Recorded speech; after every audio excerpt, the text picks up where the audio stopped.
بسم الله الرحمن الرحيم الحمد لله رب العالمين والصلاة والسلام على خاتم الأنبياء والمرسلين وعلى آله وصحبه أجمعين. Les louanges, les remerciements, les éloges appartiennent tous à Allah seul, le vivant qui ne meurt pas, l'omnipotent, l'omniscient, le parfait dans son essence, dans ses noms et attributs tous parfaits, dans ses attributs sublimes. Nous le louons, nous revenons vers lui repentant, nous nous demandons protection contre les conséquences de nos péchés, et lui seul en sait le nombre, et contre les tendances de l'âme.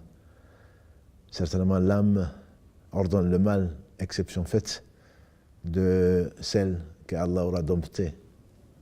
Nous demandons à ce Seigneur de bénir par lui-même, de prier, de bénir, d'augmenter la faveur qu'il a donnée, accordée au meilleur des hommes, Mohammed, le fils d'Abdallah, sa famille, ses compagnons, et tous ceux qui les ont suivis dans le droit chemin, et ensuite qu'il nous compte parmi ceux-là. Cela dit, Allah, celui qui a tout créé sans besoin, à qui tout revient, sans qui rien ne se réalise, par pure miséricorde, et il est le miséricordieux par essence et par excellence, a fait descendre sa parole sur ses envoyés. Et Allah sait où mettre son épreuve, parce que c'est une véritable épreuve. Ô fils d'Adam, qui es-tu pour que le Seigneur des mondes, celui qui n'a besoin de rien, te choisisse, t'honore et t'envoie, te révèle sa parole. La parole d'Allah, d'après les gens de la droiture, les gens de la sunna et de la vérité, Al-Jama'a, la parole d'Allah fait partie bien sûr de ses attributs. Et la parole d'Allah est incréée. Il est celui qui a tout créé sans besoin. Il est le premier qui n'a pas de début. Il est le dernier qui n'a pas de fin. Donc Allah a toujours été, a toujours possédé cet attribut qui est la parole. N'en déplaise aux philosophes. L'imam Ahmad, qu'Allah lui fasse miséricorde, a défendu, et avec lui, tous ceux qui suivent la vérité ont défendu, ce point du dogme qui est extrêmement important. En effet, Allah n'aurait pas été possédé cet attribut de la parole, cela aurait été une imperfection. Or, il est le parfait. Donc la parole d'Allah, qu'il a révélée à ses créatures, elle est de plusieurs sortes. La plus connue, la plus noble, certainement, c'est celle que l'on trouve recensée dans le Coran. Dans le Coran, Allah a parlé. Et le Coran est sa parole incréée. Et les savants, d'un point de vue technique, définissent le Coran comme étant la parole incréée d'Allah, révélée à son serviteur et messager Mohammed, qu'Allah le bénisse et le sauve, par l'intermédiaire de l'ange Gabriel, alayhi salam, Jibril, dont la lecture est une adoration et qui est en même temps un défi pour les hommes et les esprits, les djinns, qui se retrouvent entre deux couvertures, le Mus'haf, et qui est transmis par une chaîne continue, donc ininterrompue, de garants au nombre multiple.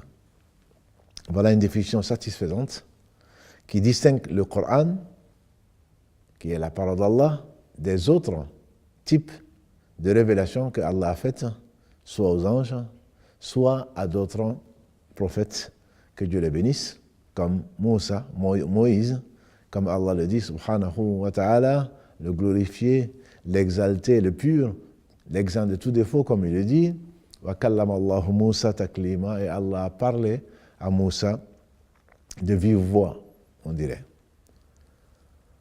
Donc ça, c'est une catégorie la plus connue et la plus noble parmi les paroles d'Allah, subhanahu wa ta'ala, lui, le majestueux, le noble, le glorieux. Une autre catégorie, parmi les catégories, recensée par la religion, par l'islam, qui est la religion d'Allah, est ce qu'on appelle le hadith al-Qudsi. Donc on appelle hadith, en arabe, haddatha, c'est il a narré, il a dit. Donc ce sont les dires, hadith, haddatha. Pourquoi? Parce que les compagnons du prophète, que Dieu le bénisse, disaient, le rapportaient, soit à l'un de leurs, soit aux gens qu'ils ont éduqués, de la génération qui suivait les tabi'in, qu'Allah leur fasse miséricorde, ainsi de suite, jusqu'à ce qu'ils ont recensé. Donc, c'est dire, ces acquiescements, ces attitudes du prophète sallallahu, même son silence, fait partie donc de ces hadiths, donc plural de hadiths, les dires du prophète Mohammed sallallahu alayhi wa sallam. Parmi donc les hadiths, il y a deux catégories.